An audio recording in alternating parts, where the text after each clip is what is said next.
I know I struggled with that in the past, just trying to understand what sparks joy and come to terms with some purchase guilt that showed up in the form of clothes that still had tags on them or items that just weren't being used or being stored away and collecting dust.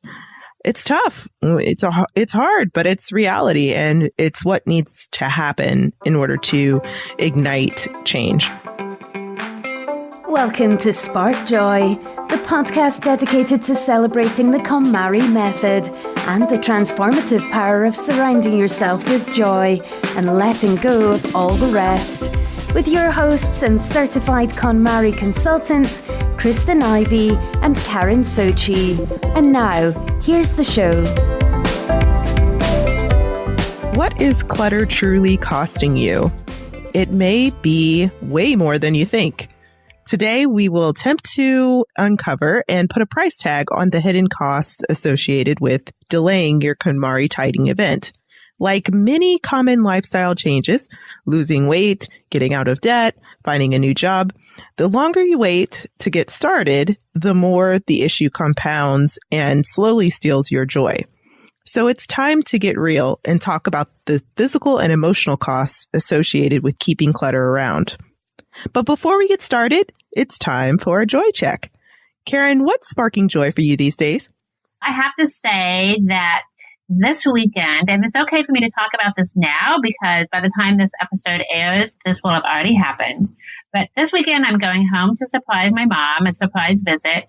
I live in New York City, but my home is really in Kansas City. So my sister and I have plotted a surprise visit, and my little sister will come pick me up at the airport, and then we're going to go surprise my mom. So we have a fun weekend planned. I'm really looking forward to it. It's been a little while since I've been home, a few months, I think. So it's just going to be great fun. It's always good to get back home and see everybody. So looking forward to that. What about you, Kristyn? That sounds great. Well, let's see. What's sparking joy for me? I would say at the moment, running is sparking joy for me. I have mentioned in previous episodes that after tidying my home, I focused a lot of attention on my finances, but health was also this slice of the life pie that I really wanted to focus on as well. And the way I'm doing that currently is to get back on the trail. So I have this great trail called the 606 Trail here in Chicago, and it is kind of a man-made trail, and it's beautiful. You can see the city from the trail, great views, and it's just a really well kept and clean and modern trail. So I have all the tools that I need, right, to get started. But yeah, I only just started running again very recently. And I realized how I love the fact that running is just the best minimalist kind of exercise that you could do. I love group exercises. I love to get in and out in an hour and do something fun with other people. But as I mentioned, am focused on my finances and figured I also need to spend a lot more time outside. So I've chosen to do running, to get back to basics, basically. And I've loved it so far. That sounds great. Running sounds like so much fun, especially outside. Yes, especially when I actually like to run. I used to run cross country and track. Wow. I was really a sprinter in high school. And then I ran cross country kind of as a dare / my coach told me to just keep in shape by doing it. I didn't really want to. So I started out in JV, and then by the end of the season, I had improved my time so much that I was almost on the varsity team. And I will always remember that experience because it really mimics that whole idea that we talk a lot about on our show of just putting one foot in front of the other, one baby step at a time, and building momentum from there. So it really kind of mirrors the tidying process. And I think that's probably why we often call tidying a marathon sometimes, because it can so easily be kind of compared to a training experience. That's great. It sounds like a really healthy and wonderful thing to be doing. Yeah, so far so good. It's tough, but the more I do it, I remember how much I love it. All right. So now that we've checked our joy, it's time to break down the obvious and the hidden cost associated with clutter. Let's ease our way into this by starting with the tangible costs associated with having more than what you need. So we'll start with talking about the physical space, of course. This is your actual living environment, your home. The first point to explore is the cost of storing your clutter outside of your home. This one is definitely the most obvious. And actually, believe it or not, we're going to talk about something that is a $38 billion industry. Yes, it is self-storage. Storage lockers, storage facilities, all of these containers that people acquire to store their extra stuff, it all adds up to a whole lot of money. And it turns out that a self-storage unit, on average, monthly cost is $91.14, which is really, if you think about it, over the course of a year, and many people have storage lockers for multiple years, really begins to add up. It does. Think about that. It's $1,000 a year. Think about all the things that money could be supporting that are either utility items, like literally your utilities, your water, your gas bill, or things that you definitely need to have and use, like your cell phone or your internet service, or even think about the opportunities associated with investing that money every month and how that money would grow over the length of having that self-storage, which is usually, 2 years, 5 years, 10 years that someone might keep a storage unit around. It's amazing when we look at those bills over time, how much it adds up to. And I got so excited. I had a client who actually texted me and told me that she was paying her last bill. She screenshot the bill and the final payment on her storage unit. She had completed the KonMari tidying process and realized that everything could comfortably be stored and displayed in her home, and she didn't need that extra space anymore. So that's definitely a benefit. And unfortunately, it starts out as being a real cost. Absolutely. And I think in an urban area, sometimes it's a really sticky wicket because, we don't have attics and we don't have basements and we don't have garages necessarily in apartment life. So a storage locker just becomes such an easy thing to do. And they are advertised very heavily in urban areas. And it just seems like everyone has a storage locker. So, when it comes to off-season clothes or holiday ornaments or just all the stuff that you don't know what to do with, the storage locker just seems like a great idea. And today I heard that having a storage locker is like going to visit your past mistakes. Because for most of us, if you have a storage locker, it's full of stuff that you don't really want and don't necessarily need, but you're not ready for whatever reason to let go of those things. So it's kind of interesting when you think about what a storage locker really is. Next up is the cost of not using everything that you've purchased. So try going through one room and make a quick estimate of all of the things that you're not using, how much those things cost. So for example, go into your bedroom and consider the cost of your unworn clothes and shoes. That's pretty obvious, but that's like probably the biggest expense. Or things like your makeup, or toiletries that you're not using, or toys that your kids don't play with any longer, or all of the different food items that you probably have in your pantry that are just sitting there. If you add up the cost of all those items, it's really quite a lot, and you're still paying off a lot of that stuff. If you have credit cards that carry a balance, then you're paying for things that you're not even using over and over again. I know I struggled with that in the past, just trying to understand what sparks joy and come to terms with some purchase guilt that showed up in the form of clothes that still had tags on them or items that just weren't being used or being stored away and collecting dust. It's tough. It's hard, but it's reality, and it's what needs to happen in order to ignite change. I think a lot of the things that we purchase that we end up not using are basically things that are impulse purchases, or they're things that we bought for other reasons than we actually needed the item. Maybe we were just having a bad day, or something just caught our eye and it just seemed like buying that new dress was going to cheer us up for that moment.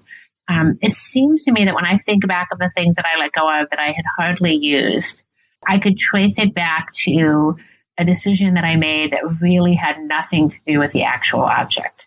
So that's something too, is that as you go through your KonMari journey, becoming more thoughtful about those things that you're purchasing is really kind of one of the key benefits of going through the whole process. Exactly. Next up, we have the cost of having unutilized space within a home.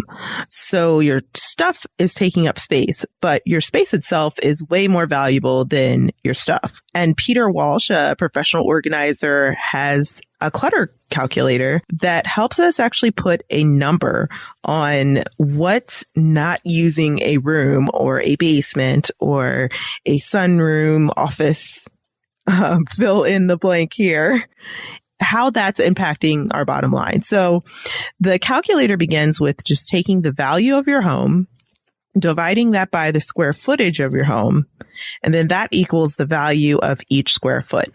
So if we walk through an example, if you live in a 250,000 square foot home and there's 2,500 square feet, first of all, congratulations, because that's a great cost of living.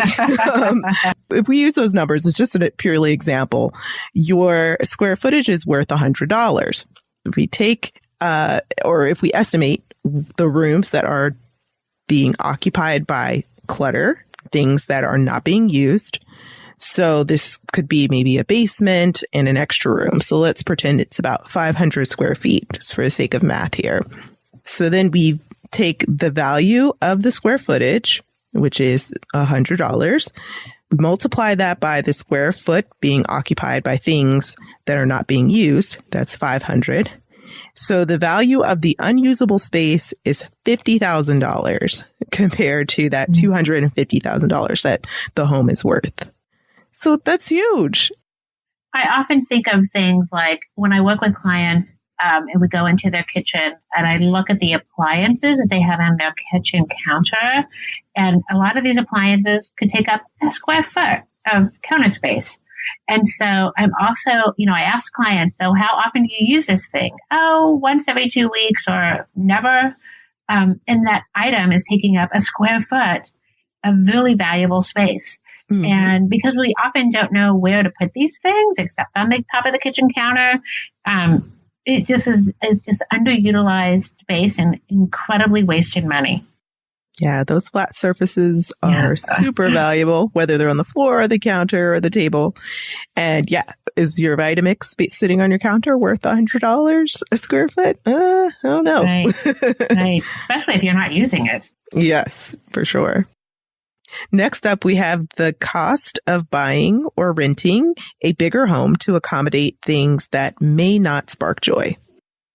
Well, so this is a great one because a lot of times this is exactly what happens to people, especially if your family grows. It seems like the natural thing to do to move into a bigger and bigger place to accommodate the people, yes, but also all of the stuff. So obviously there's the expense of moving into a bigger place to accommodate all of your things. Or sometimes it's not even buying a bigger place or renting a bigger place. It's the cost of adding additional shelving or storage closets or what have you to accommodate more stuff. And of course, the more closets and shelves and things that you build, the more you're cutting into your actual living area, which is kind of an interesting concept if you think about it. But it's true. I mean, you're really cutting into every closet. Every shelf really cuts into the actual space that you have to do activities and to live in your home. Also, another cost is of insurance. So especially if you have a bigger home, then insurance is going to cost you more. And then also, if you're insuring items that don't necessarily bring you joy, are you insuring things like heirloom jewelry that's super valuable, but you don't ever wear it? It's just sitting in your closet, but you're paying extra insurance for it. And that can extend to a lot of things. If you have cars that you don't drive or, just about anything you have that's costing you extra to insure is an extra expense. And right along the lines of insurance, services in general are going to be more expensive when you have a bigger footprint. For example, when you hire a landscaper, they're going to price and bid higher because they need more labor in order to get a larger job done. Same applies to refinishing a floor or plumbing. I know some of my friends who have expanded their families have recently run into this issue where they can just tell that their contractors are pricing them higher because they have a bigger home. So it's tough, and you have to be prepared and aware of those expenses. Now, that being said, both Karin and I have grown up in larger homes and have chosen now to live in smaller footprints. So we've kind of seen both sides of the coin. And so we are not for or against small or large home living, but we just want to point out, if you do have a large family and you need more space, or if you've just made the conscious decision to just surround yourself with more space, even if it's just you living in the home, that it's an intentional decision and it sparks joy and all of the rooms are being utilized efficiently. So the next cost of clutter is the cost of the clutter damaging your home over time.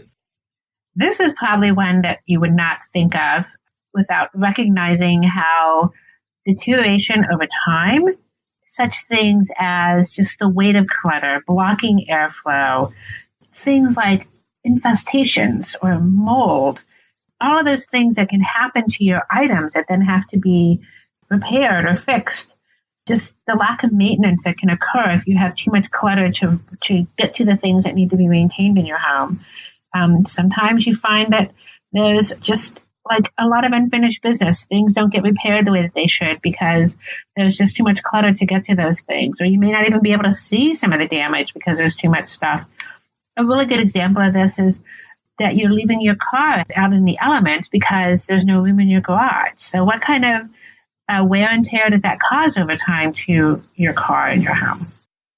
Any of our listeners who have attempted to tidy even one category of items in their home have probably experienced before and after feeling of a space where you are pulling everything out to confront those items. And then when you put them back in place and everything clicks, the room almost feels like it's lighter and refreshed. And I think part of that is just the attention and energy that we're giving to our items, this newfound respect and honor. But another side of that, I think, is just the fact that we're literally moving the dust around that has accumulated on those items that have just not really been interacted with in, a year, 2 years, 5 years, 10 years, depending on the space. So there's really something to that. So when things are left stagnant, unfortunately, it not only has an impact on the items themselves, where they can break or get damaged over time, but it literally wears on the home itself. I had a client who just mentioned how she left a tray in front of her door outside, and she didn't realize that it was leaking because it just sat there and it collected her kids' boots in the wintertime. And then when she picked it up, she noticed that it's now left like a permanent stain on her tile outside. Wow. So, I mean, that's just a small example and can probably be corrected. But again, that costs money. So, absolutely. Yeah, goes back to the cost of just the clutter damaging the home over time and the extra expense on maintenance. I can think of 2 clients that I've had relatively recently who, once we got into the depth of their closets, discovered that a lot of their things had been attacked by moths. And something that they had been completely unaware of because there were things that they didn't wear.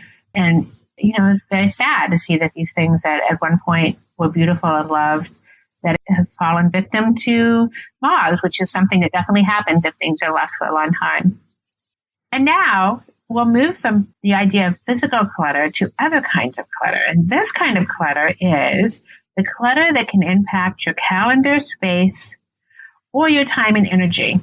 We first discussed this concept of calendar clutter in episode number 30 with Lloyd Palau. The cost of clutter getting in the way of finding the things that you need. Statistically speaking, we spend about 55 minutes a day looking for things that we can't find. Let's really take a closer look at that stat. So that means 55 minutes a day on average. That translates to 333 hours a year, which is a total of 14 days or 2 weeks. Which is a 2-week vacation. Right. I was going to say, imagine what you could do with 2 weeks. I just came up with so many things in my own mind if I had 2 weeks of time back for this year. So yeah, let's be careful when we get into these patterns of trying to search for things that we can't find, because it will really catch up to us and it costs us in terms of our time and our energy. And it's easy to think, oh, that can't be me. I'm sure I don't spend 55 minutes looking for stuff every day. But you do. It's the 5 minutes for your keys, the 10 minutes looking for something that you need to wear, or looking for the shoes, the right socks, or finding stuff on your desk. All of those things, it adds up minute by minute to turn into a real cost.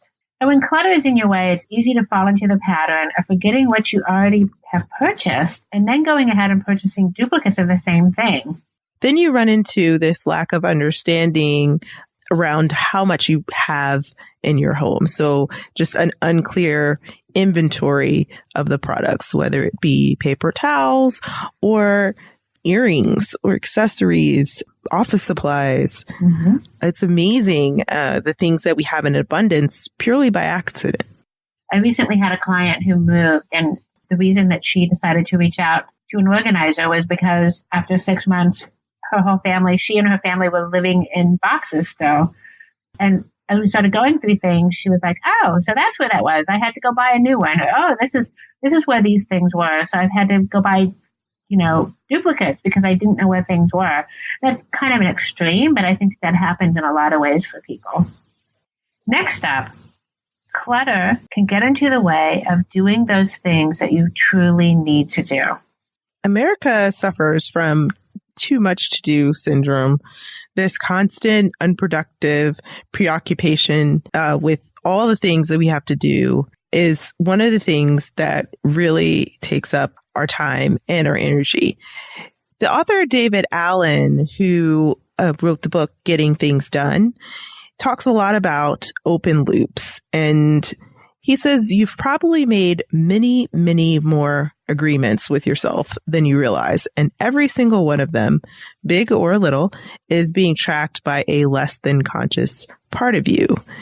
And this includes anything that doesn't belong where it is.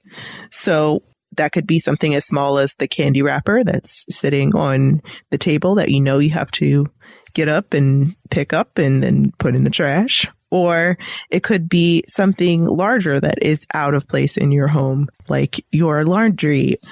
Those little things add up over time and kind of weigh on your subconscious. And it can have really a lasting impact and cost you in terms of your energy and just overall ability to move forward and focus on things that are worth your time and that matter to you. It's all about those things that you find yourself moving from place to place because you don't really have a good place for them to go, or you're not exactly sure what to do with them. We could probably dedicate an entire show to how to handle those open-ended items that are mundane and things that are blocking the free flow of ideas that are engaging to you. For now, you can refer back to episode 16 with Amanda Jefferson, where we discuss how to use the 4 Ds to defer, delete, delegate, or diminish the task on your plate. That's a great episode for sure. And it's perfect for anyone who has uncovered unfinished business when addressing clutter. So that wraps up how clutter can impact your calendar space or your time and energy. Next up, we're going to discuss how clutter impacts mind and body. This is how the emotional cost of the clutter can affect your health and well-being. The cost of negative thinking or self-talk is first up. Here are some examples. I'm not an organized person. I was born this way. I'll never be tidy. I can't let anything go. Everyone else is able to maintain a tidy home. Why can't I? That last one is one I hear a lot for sure. I even had a client tell me that she was really frustrated with the fact that the 8 million people who purchased the life-changing magic of tidying up were able to implement it in their own homes. And she couldn't understand why it didn't work for her. It wasn't a fit. and I explained that just because the book has been on the bestsellers list and people have definitely picked it up doesn't mean everyone read it, first of all. And it then a layer down from that, it doesn't mean that every one of those millions of people implemented it in their own home in a comprehensive way. So yeah, it's interesting how we can kind of have these stories running in our minds that aren't really capturing what's reality. Next up, the cost of avoiding your own reality. This is this idea that you could be in denial about the amount of excess stuff that you actually have. And I have definitely seen this. I have experienced this in my own life where I thought that I was a perfectly organized person and I didn't have too much stuff until I pulled it all out of the closet and threw it on the bed, which is why KonMari works so well, is because, getting it all out in front of you makes it really hard to deny how much stuff you have. But that's a real cost. I mean, being in denial about something so fundamental about yourself is really something that you're missing out on and something that is costing you in regards to having a fuller understanding of yourself. And related to that, we have the cost of using shopping to cope. Definitely check out episode 31, where we discuss shopping addiction with Dr. April Benson. It's a great episode, and she talked a lot about this idea that we shop for a lot of different reasons besides actually needing something. Yeah, that's a great episode. And it's useful for those who are diagnosed as shopping addicts or just someone who's just trying to curb their spending. It's important to kind of do that gut check to make sure that you're shopping with the right intentions, because unfortunately, over shopping not only leads to more clutter in the home, but it also leads to clutter in the form of financial debt and just stress as well.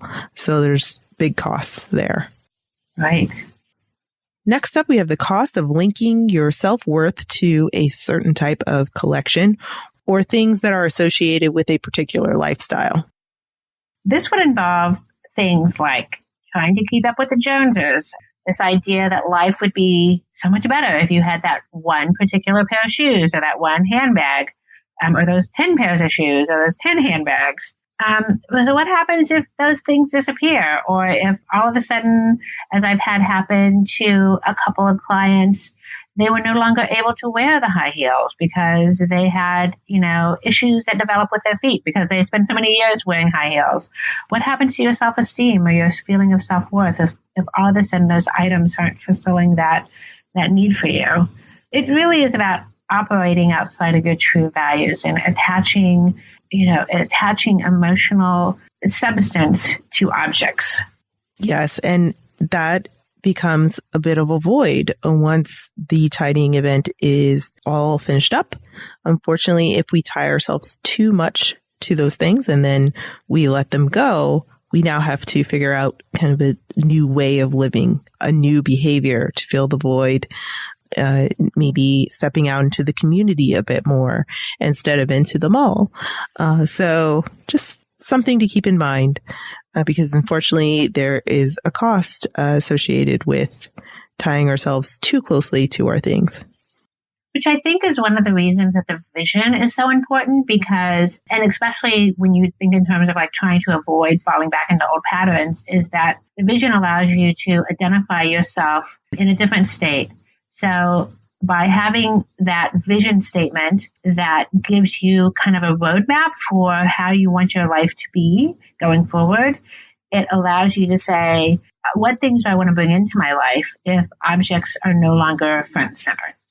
Next up, we have the cost of clutter that blocks your ability to execute certain physical activities. You can try this exercise. You can go into your bedroom, for example, and ask yourself, is this space honoring what's being stored within it. And then the next follow-up to that is the space supporting the ideal lifestyle that I desire? And if part of that lifestyle is working out, but your yoga pants are on the floor or hard to find or always in the laundry, or your socks are mismatched and you don't even know if your running shoes are anywhere near any of those items, then maybe you are unintentionally blocking yourself from executing certain physical activities that would help you make major progress in the health. Next up, we have the cost of clutter that limits your ability to make healthy choices. It could be that your clutter is keeping you from maintaining a good level of cleanliness in your home. Maybe it's really hard to clean when you can't get around the clutter. Or maybe you have stopped cleaning things that you might have cleaned in the past because you just feel so overwhelmed and helpless. Those are definitely things that could impact your general health and well-being. Another thing that I see a lot is having so much clutter in the kitchen that actually preparing healthy meals is just too difficult to do. So in this case, someone might rely on takeout food or delivery or fast food instead of making healthier meals because the kitchen is just not usable. And we go deep into how the clutter in your home can also somehow end up around your waist in episode 3 with Dorothy, the organizer. And we talk about how clutter can show up in your diet and how sometimes we use eating, similar to shopping, to cope. Tying health and wellness into another area, friendships and relationships. This is another area that talks about the emotional cost of clutter as well. Some of the negative impacts of clutter to your friendships and relationships include the cost of clutter that limits relationships and your quality of life with your friends and family. I believe that's why Marie Kondo focuses on designing the KonMari method in a way where you're really taking that journey on your own, only for focusing on the clutter that you're responsible for first before jumping in to try to change the behaviors of others. There can be a real impact on your relationship with other people, not only in your home, but outside of the home. So within the home, obviously, the biggest one that would come to mind would be blaming others in your home for the amount of clutter. Often I work with people who call me because their significant other or their kids are out of control. And then when we get to working together, it turns out that really they're the ones who had clutter issues to address, first of all. But also it can tie into things like your work relationships. I've heard people say that, if only my boss wasn't such a jerk, or if only the people at work did their fair share, I wouldn't be so exhausted when I got home. My job is so stressful, I can't keep the house up. My family is so judgmental about the things that I want to get rid of. There's just so many areas that clutter can impact your family and, just relationships in general. Also, it keeps you from wanting to do things with people. That's another thing that happens to a lot of people. You don't want to invite people over to your house. In New York City, it's kind of a joke that no one ever goes to anyone else's house. Even if you've known somebody forever, you may have never seen their apartment. And I think in large part, it's because our little apartments tend to get really cluttered. So for a lot of folks, they feel like they need a lot of notice before somebody can come over. And it's a major deal. This idea of just having somebody spontaneously drop by just doesn't happen. Yeah, and it's unfortunate because I have a lot of clients who love to cook, who love to entertain. That's in their vision. But they have unfortunately had to limit that because they get so stressed when it comes to preparing for someone to come over. And I really look forward to the day where they can have their kind of capstone moment of post-tidying, when they have that graduation party or that birthday celebration and can experience putting the emphasis and that energy towards the enjoyment of the event rather than the prep that has to take place behind the scenes. Now that we've covered friendships and relationships, it's time to wrap up by discussing finances. First up is the cost of clutter that prevents you from accessing information critical to uncovering the realities of your finances, essentially preventing you from reaching true wealth and abundance.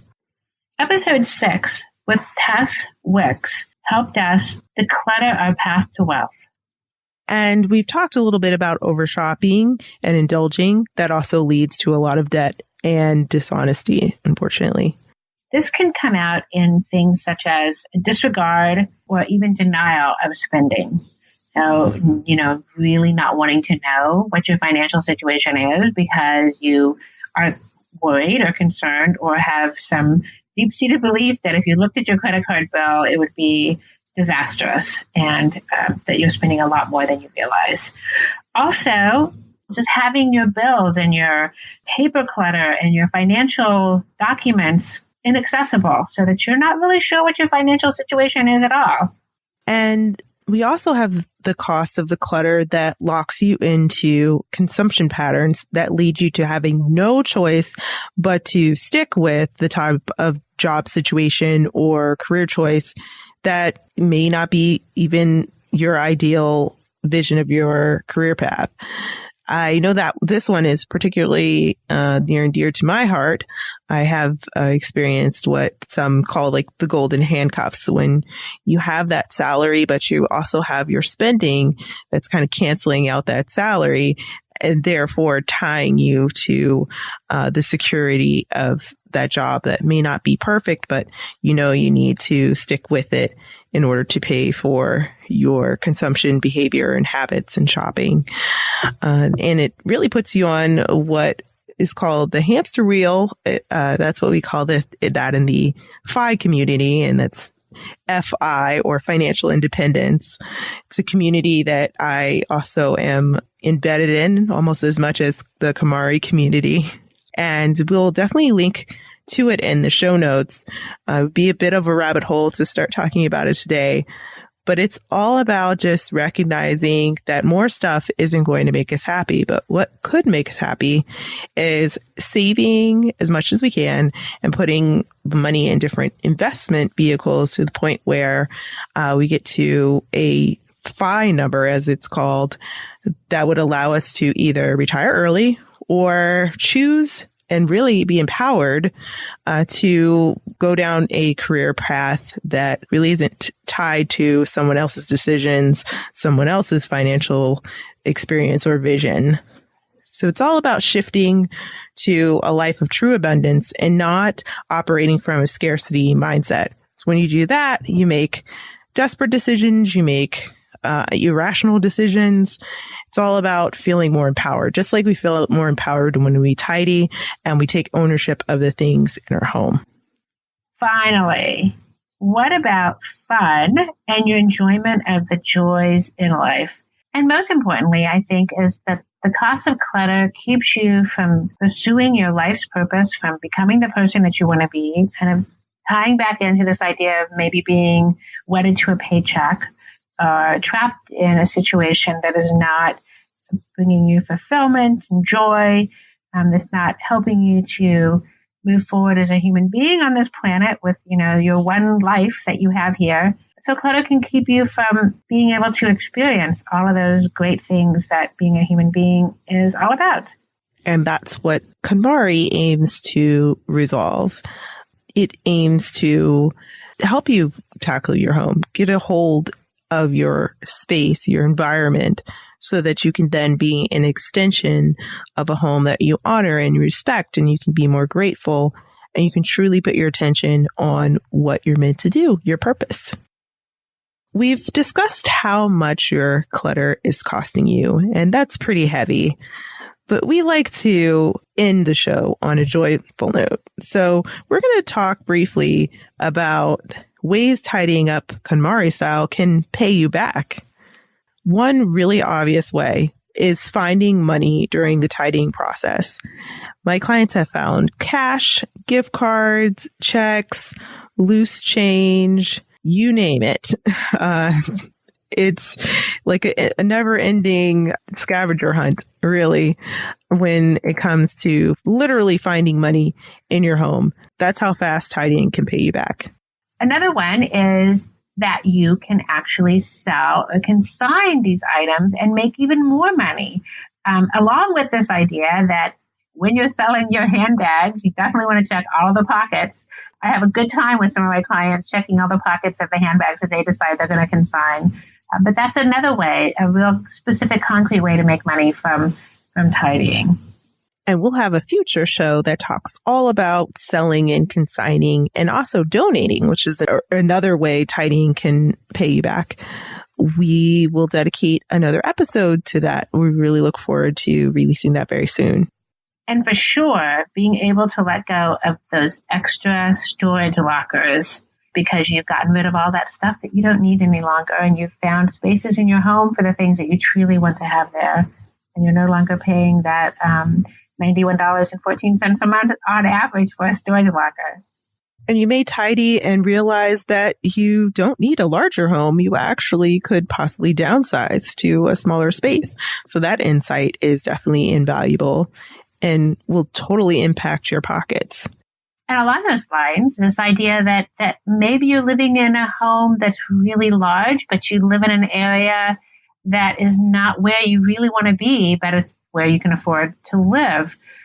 Having fewer things might mean that maybe you want to move to a big city, but you can only live in a smaller apartment, as most people would need. And so downsizing and letting go of the excess stuff in your life will allow you to move to the place that you really want to live. And when you move, you'll spend less money. I know that was definitely the case for me. I've moved, let's see, 2 times over the past 2-3 years now. And before that, I've moved about 5 times. So in my adult life, when I definitely was responsible for the cost of moving, I really appreciated KonMari because it saved me money on the front end and the back end. The next one is locating and finally using all of those extra supplies around your house so that things don't go to waste. And being able to prepare food at home in a clutter-free kitchen, not relying on takeout as much. And gaining a new appreciation for experiences instead of things, buying fewer but buying better things and enjoying them more. And we can't forget the less tangible ways that living clutter-free can improve your life and pay you back. It's all about expressing gratitude, saying thank you, closing chapters of your life, and inviting new opportunities that allow you to really thrive while you're tidying and after. You may find that you're able to inspire others in your home to change their own habits and behaviors because you're modeling your truth. You're inspiring change, and you really can't put a price tag on that. So when you feel like you don't have the time to tidy up your home or start your KonMari tidying event, consider the true costs that we discussed today. Or when you think you can't afford to take some time off to focus on your home or invest money in hiring a professional organizer to help you dig out, consider what living with clutter is ultimately costing you. As you move toward accepting the things in your life that spark joy and letting go of all the rest, you'll discover far more satisfaction in life. Your job, relationships, health, and leisure will naturally bring in more abundance and positive energy. So now we want to hear from you. Tell us your burning tidying questions or share stories about how KonMari has impacted your life. You can find us at sparkjoypodcast.com and click Ask Spark Joy to leave a question or comment for a chance to be featured on next week's show. While you're there, sign up to join our Spark Joy podcast community and get notified when each episode airs. You can also join the Spark Joy podcast community on Facebook, Instagram, or Twitter at the handle @SparkJoyPodcast. Thanks for tuning in, and we hope your day sparks joy.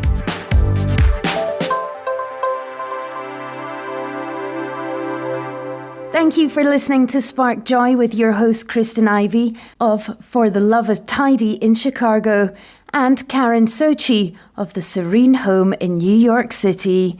Spark Joy, the podcast, is not endorsed by or affiliated with KonMari Media Incorporated. The opinions expressed on this episode represent the views of the co-hosts and guests alone and do not represent the corporate position of KonMari Media Incorporated or the KonMari Consultant community.